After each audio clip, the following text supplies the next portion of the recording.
This is a Sports Catastrophe production. Hey there, ho there, ho there. It's Jeff Cutter Diamond. Welcome you to another Sports Catastrophe on this day. And on this day, in 1995, on January 29th, it was Super Bowl 29 between the San Francisco 49ers and the San Diego Chargers.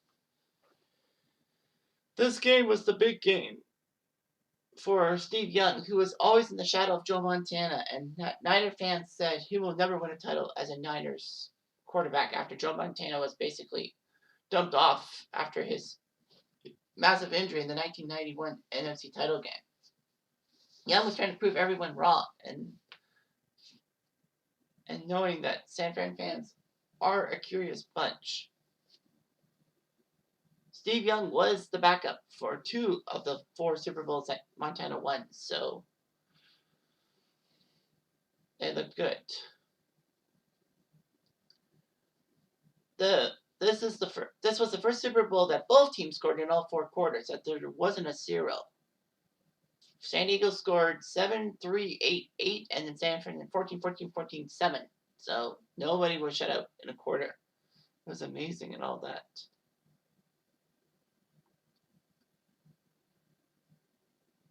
San Diego had a matchup of epic proportions. So Miami got to host the Super Bowl at Joe Robbie. And the game was actually broadcast by ABC with Al Michaels, Frank Gifford, and Dan Dierdorf on the call. So anyway, the Chargers were a giant surprise to make the playoffs. San Diego had a lot of problems. In the 1980s, after Dan Fouts retired, they just couldn't get to the playoffs and all that. And the Chargers got former Redskins GM Bobby Benhart, and he decided to rebuild it into Super Bowl. He rebuilt the Skins into Super Bowl contenders in the 1980s. So he used the same model: powerful running game, built around big linemen, a passing game that helps us stay long drives, and a bending but steady defense. The Chargers went to the 93 playoffs with 11-5 mark and winning the AFC West and beating Kansas City in the wildcard game. But they slumped. However, by the start of the 94 season, San Diego was not expected to do well with 22 new players. However, they won their first 6 regular season games. Unfortunately, they looked shaky at the end and ended up being 11-5. They were the AFC West champions, thankfully, and the number 2 seed in the AFC. San Diego had to beat Pittsburgh to get the 2 seed and avoid going to the wild card round. So the Chargers won, getting them the bye and all that. The Chargers' offense was led by Stan Humphries, who was the backup to Mark Rippon for the 92 Super Bowl winning Redskins. Humphries looked good, 3,200 plus yards. They had very much no names at wide receiver. The big guy was Mark Say. Natron Means, with over 1,300 yards running and 12 touchdowns, looked good. They had a good defensive line. Leslie O'Neal, who went to the Pro Bowl, defensive end. Linebacker, the great Junior Seau. Stanley Richard, and Ronnie Harrison. Gail Gilbert, who was the backup for the Chargers, actually became the first player to be part of 5 consecutive Super Bowl teams. He was the 3rd string quarterback for Buffalo behind Jim Kelly and Frank Wright when the Bills went to their 4 Super Bowls in a row. And now he's the backup. San Francisco looked good, as always. At that point, they played 5 of the last 6 NFC title games.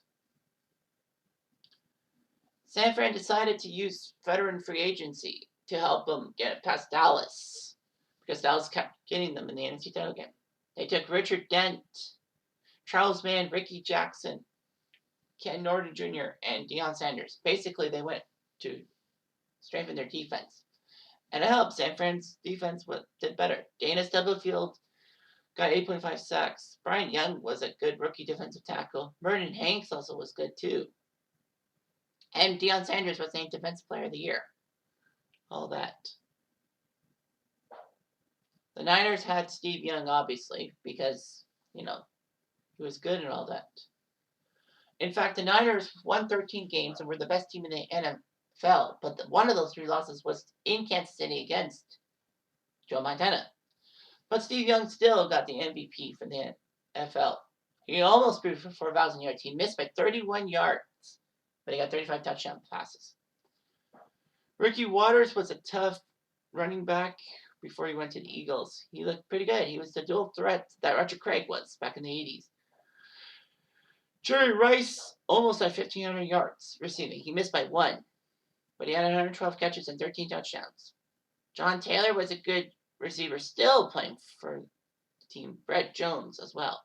And then they had a good offensive line. So the Chargers, getting to Super Bowl 29, went to the AFC divisional round against the Miami Dolphins, the team that would have got the 2 seed if the Chargers had not won their last game. The Chargers were down 21-6, but took care of Dan Marino and the Dolphins 22-21.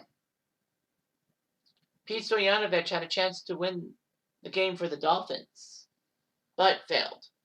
And then San Diego went to Pittsburgh in the AFC title game on the road against the Steelers. The Steelers had a 13-3 lead at halftime. Unfortunately, just like for Pittsburgh, like the other week, San Diego used the halftime deficit to their advantage and won the game 17-13.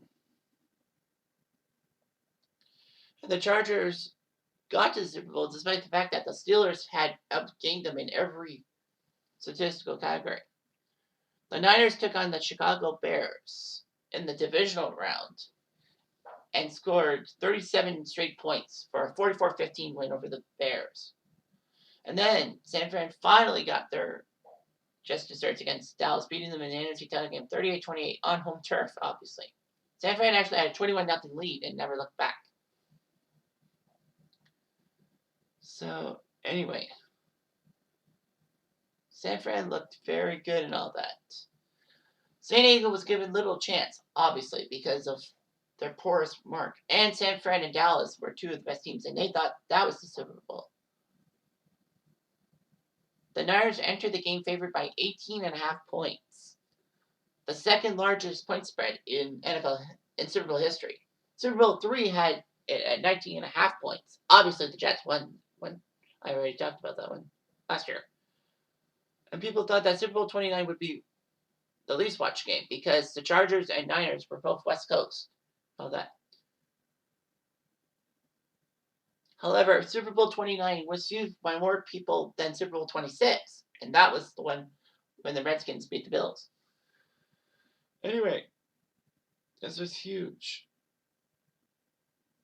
In fact, this is the only Super Bowl in history, San Fran versus San Diego 95, that teams that played their home games in the same state. The Giants and Bills, you would argue, would be that too, but the Giants play in New Jersey, despite the fact that they're a New York City team, kind of. Anyway, so ABC did the game, as I said, about Michaels, Gifford, and Deerdorf.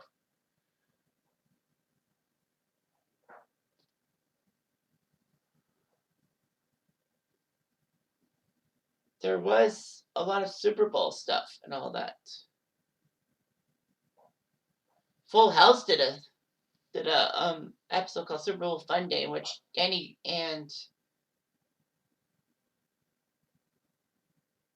Rebecca actually were at the game doing stuff for the San Francisco, because they were in San Francisco. They were doing local stuff and all that.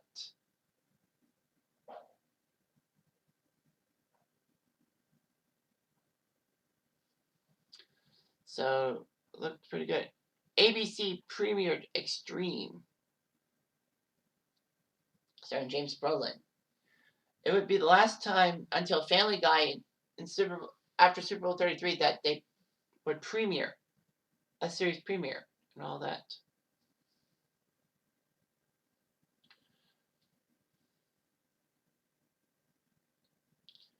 So anyway, it happened.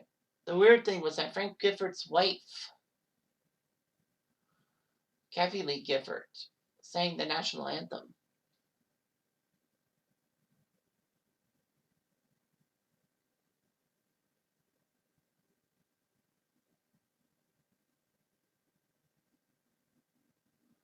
And then the stupid halftime show was called Indiana Jones and the Temple of the Forbidden Eye. It kind of sucked, in a sense.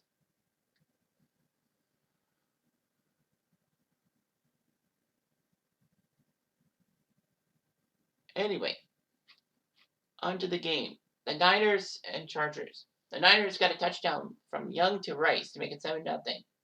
Then Young threw another touchdown pass, this time to Ricky Waters, 51 yards, 14-0. Oh, by the way, Doug Bryant was the kicker for the Niners. San Diego got their own back with a touchdown run by Natron Means with John Carney kicking the extra point. But in the second quarter, San Fran came marching. Young threw 2 touchdown passes to William Floyd and Ricky Waters, so he had 4 touchdown passes already. San Diego, near the end of the half, got a field goal from Carney. 28-10 at the half. Will San Diego do it again? Will they take a big halftime deficit and turn it into a win? Yeah, right. Anyway, Ricky Waters got a touchdown run to make it 35-10. And then Rice got a touchdown catch from Young. So that's number 5 for Steve Young with touchdown passes. And then, just as that ended, Andre Coleman took the kick off, and he ran 98 yards for a touchdown. Unbelievable. And then they went for 2, and Stan Humphries completed it to make it a 24-point game. But that's how good San Diego was. That was as good as San Diego would get. Rice would get a touchdown pass from Young. Young's 6th touchdown pass of the Super Bowl, which was nice. And Rice got his 3rd touchdown reception. San Diego did get a touchdown and 2-point convert, but the score ended up being 49-26. So the Niners beat the spread. Steve Young was amazing. 24 for 36, 325 yards, 6 touchdowns, no interceptions. Can you believe it? Guy throws 6 touchdowns in a Super Bowl. Ricky Waters runs in for a touchdown. They scored 7 touchdowns. 7. Jerry Rice, 3 touchdown catches. Ricky Waters, 2 touchdown catches and a running touchdown. And Willie Floyd. So anyway, Stan Humphries, on the other hand, 24 for 49, 275, a touchdown and 2 picks. Yeah. So yeah. There were a lot of Super Bowl records set, obviously. So anyway, this is the only Super Bowl that's been played between teams in the same state. The Niners ended up losing at Joe Robbie Stadium / well, now renamed Hard Rock Stadium to the Kansas City Chiefs in Super Bowl 44. The Chargers, this Super Bowl loss would be painful, very painful. This is the only time the Chargers have been to the Super Bowl. And all that. The Chargers wouldn't even win a playoff game till 2008. When they got to the AFC title game, but lost to the Patriots, who were looking for perfection. And of course, San Diego moved to Los Angeles for the 2016 season. But also, this is a shocking moment. 8 Chargers from that 94 team died before the age of 45. David Griggs died at age 28. He was a linebacker. And he died just a year after, the same year as he was in the Super Bowl. Rodney Culver, good running back, but he died in a plane crash at age 26 in 96. Doug Miller, killed by lightning at age 28 in 98. Chris Mims was 38 when he died of a heart attack in 08. Chris Whitley died of a drug overdose at age 39 in 2008. Louis Bush was 42 when he died from cardiac arrest in 2011. Sean Lee died at age 44 in 2011 due to cardiac arrest. And Junior Seau, the famous one, committed suicide at age 43 in 2012. So the 94 Chargers seem to be jinxed. Wow, I did not know that. Thank goodness I have my notes. But anyway, it was a Super Bowl to be had, and it's the highest scoring Super Bowl in history, 75 points. So, can't top that. Anyway, I'm Jeff Diamond, I do.